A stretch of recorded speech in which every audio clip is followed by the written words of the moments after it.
देखिए, दिल्ली में भारतीय जनता पार्टी और आम आदमी पार्टी की जंग खत्म नहीं हो रही है। मेयर पद को लेकर लड़ाई के बाद अब झुग्गी को लेकर आम आदमी पार्टी ने भारतीय जनता पार्टी पर हल्ला बोल किया है। झुग्गी हटाने को लेकर डीडीए के नोटिस को लेकर आप कार्यकर्ताओं ने बीजेपी मुख्यालय के बाहर जमकर नारेबाजी की है, प्रदर्शन किए है। आप कार्यकर्ताओं पर काबू पाने के लिए पुलिस ने पानी की बौछार की है ताकि कोई कार्यकर्ता बैरिकेडिंग पार ना कर पाए। ये तस्वीरें आपको दिखा रहे हैं जहां आम आदमी पार्टी के सैकड़ों कार्यकर्ता वहां पर पहुंचे बीजेपी हेडक्वार्टर पर और उन्होंने जमकर नारेबाजी की है। इनमें बड़ी तादाद में महिलाओं की भी भूमिका है, सैकड़ों की संख्या में महिलाएं भी शामिल हैं। प्रदर्शनकारियों पर पुलिस ने वाटर कैनन का इस्तेमाल किया है, यानी पानी का बौछार किया गया है ताकि उनको पीछे ढकेला जा सके।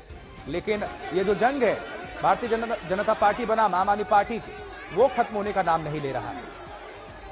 लगातार विरोध प्रदर्शन और ये सिलसिला काफी तेज होता ही जा रहा है। 3 तस्वीरों को अब आपको हम दिखा रहे हैं, आपके सामने रख रहे हैं, जहां आम आदमी पार्टी का ये विरोध प्रदर्शन है बीजेपी हेडक्वार्टर के बाहर, वहीं डीडीए के नोटिस का ये विरोध किया जा रहा है और पुलिस ने इनको रोकने की कोशिश की। पानी की बौछार भी इन लोगों पर की गई, लेकिन अभी आतिशी आपको नजर आ रही है। तमाम जो आम आदमी पार्टी के कार्यकर्ता और उनके नेता वहां पर पहुंचे हुए हैं विरोध प्रदर्शन करते हुए। तो झुग्गियां हटाने के डीडीए के नोटिस का यह विरोध किया जा रहा है और यह जंग पहले मेयर पद को लेकर, डेप्यूटी मेयर पद को लेकर सदन में मारपीट, फिर सड़क पर हंगामा और एक बार फिर से यह विरोध प्रदर्शन का सिलसिला शुरू हो चुका है। आप देख सकते हैं कि लगातार यहाँ पर वाटर कैनन का इस्तेमाल करके तमाम जो यहाँ पर प्रदर्शनकारी पहुंचे थे, इसके साथ साथ तमाम जो झुग्गी वाले पहुंचे थे उनको यहाँ से हटाया जा रहा है पुलिस की तरफ से। आम आदमी पार्टी के विधायक हमारे साथ हैं लगातार, जो कि यहाँ पर प्रोटेस्ट करने के लिए पहुंचे हैं। प्रोटेस्ट लगातार, पुलिस का बैरिकेडिंग और उसके बाद वाटर कैनन का इस्तेमाल आप लोगों पर। देखिए, भारतीय जनता पार्टी दिल्ली के गरीब लोगों की झुग्गियां तोड़नी चाहती है, झुग्गी वालों को झुग्गियां तोड़ना चाहती है। इन्होंने कहा था जहां झुग्गी वहीं मकान, हम देने का काम करेंगे। लेकिन आज भाजपा की सरकार किस प्रकार से गरीबों की झुग्गियां तोड़ने का काम कर रही है। हम गरीब लोगों की झुग्गियां नहीं टूटने देंगे जब तक झुग्गी वालों को पक्के मकान नहीं मिल जाते। भाजपा ने पक्का मकान देने का वादा किया था, आज उनकी झुग्गियों को तोड़ा जा रहा है और जब उसके विरोध में प्रदर्शन करने के लिए आए हैं तो वाटर कैनन चला गया, मारा गया, पीटा गया। ये बहुत दुखद है और किस तरह से पुलिस ने भाजपा का एजेंट बन के काम किया। हमारे लोगों में लाठियां बाजी, झुग्गी वाले आए हुए यहाँ पे, इनको पीटने का काम किया, मारने का काम किया गया। तस्वीर देखिए कि पुलिस की नोकझोंक यहाँ पर लगातार जो पार्टी के कार्यकर्ता है उनके बीच में यहाँ पर होती हुई नजर आ रही है। दूसरी तरफ आप देखिए आतिशी आम आदमी पार्टी की विधायिका और पुलिस के बीच में नोकझोंक सीधे तौर पर। दूसरी तस्वीरें देखिए कि यहाँ पर अभी फिलहाल बैरिकेड तोड़ने की कोशिश जो है वो की जा रही थी, उसको लेकर के फिलहाल पुलिस ने इन सबको तितर बितर जो है वो किया है। अभी फिलहाल देखिए यहाँ पर तमाम जो कार्यकर्ता है उनको फिलहाल बसों में भरने की कोशिश जो है वो पुलिस की तरफ से की जा रही है ताकि उनको डिटेन जो है वो किया जाए। जहां झुग्गी वहीं मकान, उसको लेकर के आम आदमी पार्टी का ये प्रदर्शन था। बीजेपी को लेकर के उनका साफ तौर पर कहना था कि बीजेपी चुनावों से पहले जो है ये वादे करती है कि इनको जो है मकान दिए जाएंगे, लेकिन चुनावों के बाद डीडीए द्वारा इनको नोटिस जो है वो सर्व किए जा रहे हैं, जिसको लेकर के अब ये प्रदर्शन जो है उसकी तस्वीरें आप देख सकते हैं। किस ये जो तस्वीर आप देख रहे हैं ये आम आदमी पार्टी का हल्ला बोल है। भारतीय जनता पार्टी का विरोध किया जा रहा है और भारतीय जनता पार्टी का जो मुख्यालय है वहां पर आम आदमी पार्टी के सैकड़ों कार्यकर्ता वहां पर पहुंचे हुए हैं, उनके तमाम नेता पहुंचे हुए हैं और वो विरोध प्रकट कर रहे हैं। हाथों में बैनर पोस्टर्स भी लिया गया है और ये जो जंग है लगातार बढ़ती जा रही है। अब ये डीडीए नोटिस को लेकर है सब कुछ बवाल। बीजेपी मुख्यालय के बाहर आम आदमी पार्टी का ये प्रोटेस्ट, विरोध प्रदर्शन। 3 तस्वीरें, आपका विरोध प्रदर्शन, डीडीए के नोटिस का यह विरोध हो रहा है और पानी की बौछार पुलिस की तरफ से की गई है इन लोगों को पीछे ढकेलने के लिए, खदेड़ने के लिए। यह तो बात हो गई दिल्ली की। अब खबर बिहार से, क्योंकि रामचरितमानस को लेकर बवाल है बिहार में और इस बयान पर बिहार के शिक्षा मंत्री चंद्रशेखर घिर चुके हैं। उनके बचाव में ना तो उनकी पार्टी खुलकर सामने आ रही है और ना ही मुख्यमंत्री ने तवज्जो दी है। अब बीजेपी और साधु संतों के विरोध के बाद जेडीयू रामचरितमानस का पाठ करके उन्हें ही आईना दिखा दे रही है। आज जेडीयू नेता नीरज कुमार ने मंदिर में जाकर रामचरितमानस का पाठ किया है। ये जो तस्वीर देख रहे हैं आप, बाकायदा फूल माला पहनकर और रामचरितमानस को हाथ में लेकर पाठ भी किया गया है। हमारे संवाददाता सुजीत झा उनकी रिपोर्ट आप सभी दर्शकों को दिखा रहे हैं। पटना से ये रिपोर्ट है। रामचरितमानस से शुरू हुआ विवाद अब पोस्टर वार तक पहुंच गया है। आपको मेरे पीछे एक पोस्टर दिख रहा होगा जो कि ठीक राबड़ी निवास के बाहर है। हालांकि इस तरह के पोस्टर शहर में कहीं और जगह पे लगाए गए हैं। जनता दल यू के ऑफिस के बाहर सामने भी लगाया गया है और आरजेडी ऑफिस के सामने भी लगाया गया है। ये पूनम राय प्रदेश महासचिव महिला राजद बिहार अमनौर विधानसभा सारण के द्वारा लगाया गया पोस्टर है, जिसमें रामायण काल में दिखाया गया है कि राम ने रावण को मारा था, उसी तरह से महाभारत में कृष्ण ने कंस को मारा था और 2024 में नीतीश कुमार नरेंद्र मोदी को मारेंगे। यानी कि नरेंद्र मोदी की तुलना एक तरीके से रावण और कंस से यहाँ की गई है। तो ये पूनम राय, जो कि इनके बगल में भी एक पोस्टर है जिसमें ये कह रही है कि अब याचना नहीं महारण होगा जब तक संसद और विधानसभाओं में महिलाओं को 50% का आरक्षण नहीं होगा। हालांकि आरजेडी महिला आरक्षण में 33% के आरक्षण में भी विरोध कर चुकी है। खैर ये अलग बात है, लेकिन ये जो पोस्टर है सीधे तौर पर 2024 के चुनाव में नीतीश कुमार, जो कि आप देखिए कृष्ण की भूमिका में है और इधर जो है नरेंद्र मोदी को दिखाया गया है और महाभारत और रामायण काल की तुलना की गई है। तो कुल मिलाकर इस पोस्टर के आने के बाद से राजनीतिक जो है आरोप प्रत्यारोप और सरगर्मियां काफी बढ़ गई हैं और मुझे लगता है कि इस तरह के पोस्टर आ जाने के बाद एक तरीके से पोस्टरों की बाढ़ आ जाती है और लगातार इस तरह के पोस्टर आपको पटना के सड़कों पर दिखाई देंगे, क्योंकि इन लोगों को भी मालूम। और देखिए जरा ये रामचरितमानस पाठ किस तरह से किया जा रहा है, नीरज कुमार पढ़ रहे हैं, जरा सुनिए।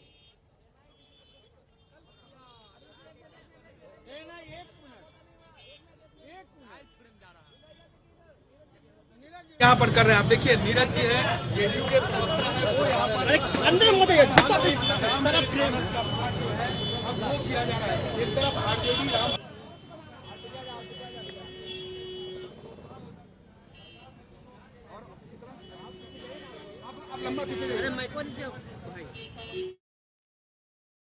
नीच जाति के लोगों को शिक्षा ग्रहण करने का अधिकार नहीं था और उसमें कहा गया है कि नीच जाति के लोग शिक्षा ग्रहण करके जहरीला हो जाते हैं, जैसा कि सांप दूध पीने के बाद होता है। मैं इसलिए ये बात कहता हूं कि इसी चीज को कोट करके बाबा साहब अम्बेडकर ने दुनिया के लोगों को बताया। ये जो ग्रंथ हैं नफरत को बोने वाले, एक युग में मनुस्मृति, दूसरे युग में रामचरितमानस और तीसरे युग में गुरु गोवलकर का बंच ऑफ थॉट, ये दुनिया को हमारे देश को, समाज को नफरत में बांटती है। नफरत देश को महान नहीं बनाएगा, जब भी कभी महान बनाएगा तो मोहब्बत ही बनाएगा।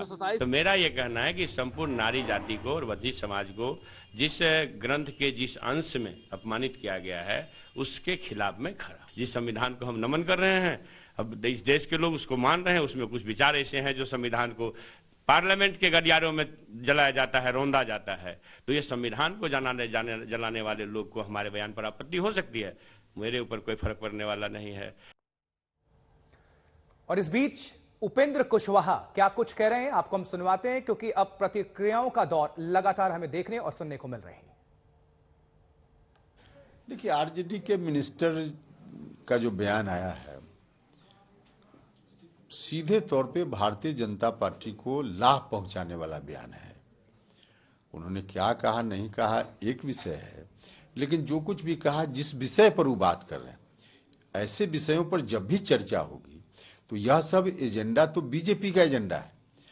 बीजेपी के एजेंडा पर बात करने का मतलब है कि उसके फील्ड में जाकर खेलना, उसकी पिच पर खेलना। वहां जाकर हम खेलेंगे तो लाभ किसको होगा? सीधे तौर पर बीजेपी को लाभ होगा। हमारा तो सब्जेक्ट है, हमारा एजेंडा है सोशल जस्टिस का, सेकुलरिज्म का, डेवलपमेंट का। माननीय मुख्यमंत्री जी ने इतने वर्षों में इतना काम किया, यह हमारा एजेंडा है। तो इन एजेंडों पर चर्चा होगी तो हमारे लिए लाभ की बात होगी, और बीजेपी के एजेंडों पर चर्चा होगी तो उनको लाभ होगा। लेकिन कमाल की बात है कि बिहार में गठबंधन की सरकार है और एक गठबंधन दल के नेता रामचरितमानस को लेकर विवादित बयान देते हैं, दूसरी तरफ जेडीयू के जो नेता हैं वो रामचरितमानस का पाठ कर रहे हैं, लेकिन एक्शन अभी तक नहीं हुआ।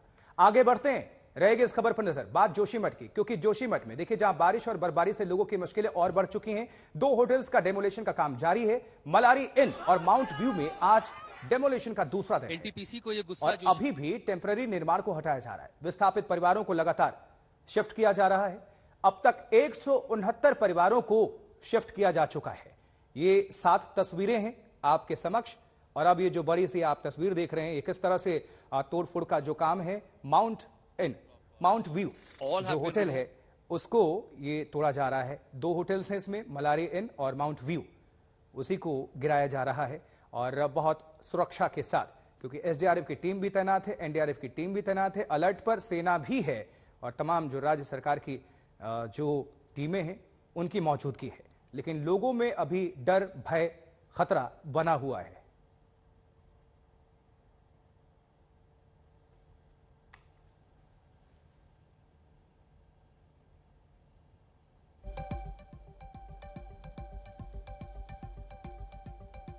जो रिलीफ कैंप्स जोशीमठ में आपदा प्रभावितों के लिए स्थापित किए गए हैं, वहाँ पर हमने कॉमन किचन्स भी बनाए हैं, तो सभी लोगों के लिए ये ओपन है। कोई भी यहाँ पर आके ब्रेकफास्ट, लंच, डिनर कर सकता है। सभी ये सबके लिए ओपन है।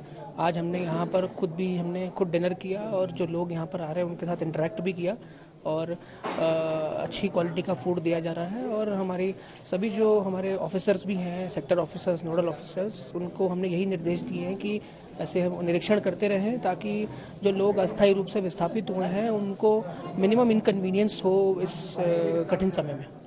तो जोशीमठ के ताजा हालात को जानने के लिए अब हम सीधे आप सभी दर्शकों को लिए चलते हैं जोशीमठ में ही ग्राउंड जीरो पर क्या कुछ चल रहा है, इसकी जानकारी हासिल करते अमित भारद्वाज हमारे सहयोगी हमारे साथ जुड़ रहे हैं। अमित, तस्वीरों को भी दिखाएं, जानकारी भी बताएं, क्या कुछ इस वक्त आप देख पा रहे हैं?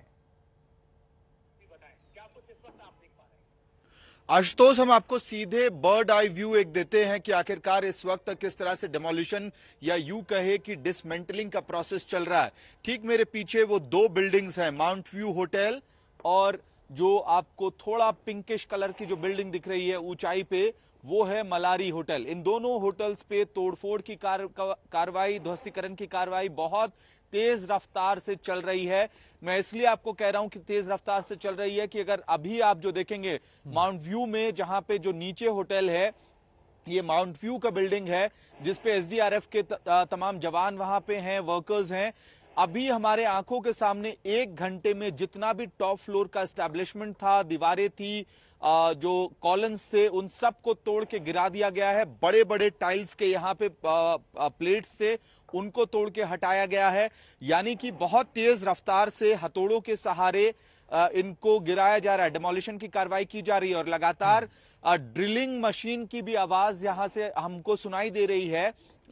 वो असल में क्या हो रहा है कि जो फ्लोर है, जो रूफ है, छत है, उसको काटा जा रहा है ड्रिलिंग मशीन से और उसके चंक के चंक को नीचे गिराया जा रहा है ताकि कोई भी जो बड़ा मलबा है, मलबे का बड़ा हिस्सा है, वो जमीन पे ना गिरे और आसपास के बिल्डिंग्स में उसका असर ना दिखे। साथ ही बड़ी हेवी मशीनरी, हम पहले दिन से बता रहे हैं कि कोई भी हेवी मशीनरी का इस्तेमाल नहीं होगा। यहां पे आपको बुलडोजर का इस्तेमाल होते हुए नहीं दिखेगा, क्योंकि अगर इन हेवी मशीनरी का इस्तेमाल किया जाता है तो कंपन पैदा हो सकता है और ऐसे में जो नीचे तलहटी में बसे हुए जो घर हैं, नीचे के टेरेन में बसे हुए घर हैं, उन पर नुकसान हो सकता है। एक बात जरूर यहां ध्यान देने वाली है आशुतोष, लगातार मौसम खराब हो रहा है। ऊपर आईटीबीपी का जहां एस्टैब्लिशमेंट है वहां बर्फबारी हो रही है, औली में बर्फबारी हो रही है, ऐसे में खतरा बढ़ता जा रहा है और यही वजह है कि पीछे आपको तेज रफ्तार से कामकाज दिख रहा होगा। ध्वस्तीकरण के काम को बहुत तेज कर दिया गया है, लेकिन चारों तरफ से एसडीआरएफ के जो जवान हैं उनको डिप्लॉय करके रखा गया है ताकि कहीं भी चूक ना हो और किसी भी तरह से जो मलबा गिर रहा है उसकी जद में कोई लोग ना आए। बहुत शुक्रिया अमित, वहां की तस्वीरों को और अपडेट को दर्शकों तक बताने के लिए आप नजर बनाकर रखें। आगे बढ़ते हैं और एक दुखद खबर, कांग्रेस सांसद संतोख सिंह चौधरी की भारत यात्रा में निधन हो गया। और आपको बता दें कि कांग्रेस सांसद राहुल गांधी के साथ यात्रा में वो शामिल थे, तभी अचानक उनकी धड़कन तेज हो गई और वो नीचे गिर पड़े सड़क पर, जमीन पर। अस्पताल पहुंचने से पहले ही उनका निधन हो गया। और कांग्रेस नेता प्रताप सिंह बाजवा ने कहा है कि वो 3 दिनों से ठीक से सोए तक नहीं थे, आज ही उनका अंतिम संस्कार भी हो गया। भारत जोड़ो यात्रा आज रुक गई है। संतोख चौधरी के अंतिम संस्कार के बाद कल से फिर ये यात्रा शुरू होगी। ये जो तस्वीर आपको दिखा रहे हैं, देखिए राहुल गांधी जो अपने सिग्नेचर टी-शर्ट है व्हाइट, वो पहनकर आगे बढ़ रहे हैं और उनके ठीक पीछे जो लाल घेरे में जो शख्स नजर आ रहे हैं वो है संतोख चौधरी। वो जो सरदार जी आपको नजर आ रहे हैं सुरक्षाकर्मी, उसके ठीक पीछे संतोख चौधरी जो जालंधर से सांसद हैं, 75 साल के आसपास उनकी आयु और अचानक से वो गिर जाते हैं। और गिरने के बाद देखिए राहुल गांधी पीछे पलटकर देखेंगे। देखिए उन्होंने देखा, उनको एहसास हो गया, आभास हो गया कि कुछ हुआ, गड़बड़ हुआ, क्योंकि ठीक संतोष चौधरी उनके साथ ही चल रहे थे कंधे से कंधा मिलाकर। और अचानक जब गिरते हैं अफरा तफरी का माहौल हुआ, कुछ लोगों ने उनको उठाया, लेकिन फटाफट एम्बुलेंस को कॉल किया गया। एम्बुलेंस वहां पर पहुंची, एम्बुलेंस के जरिए उनको अस्पताल पहुंचाया गया, लेकिन उनकी जान नहीं बचाई जा सकी। रास्ते में ही उनका निधन हो गया। 2 तस्वीरें, राहुल गांधी पहुंचकर श्रद्धांजलि उनको दे रहे हैं, नमन कर रहे हैं परिजनों के बीच।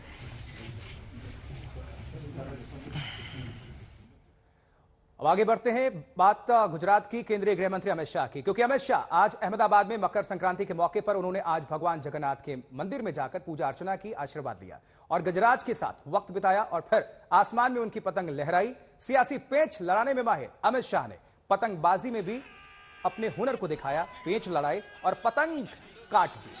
अहमदाबाद में गृह मंत्री अमित शाह का जोरदार स्वागत हुआ। ये तस्वीरें देखिए, 5 जो खास तस्वीरें हैं, लेकिन ये सबसे खास तस्वीरें देखिए, जरा सुनिए।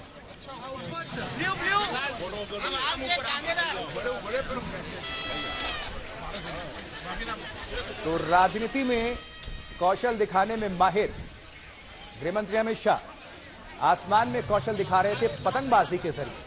और यही नहीं, पतंग में भी उन्होंने कुशलता दिखाई और एक पतंग काट दिया और काटने के बाद चेहरे पर खुशी देखी।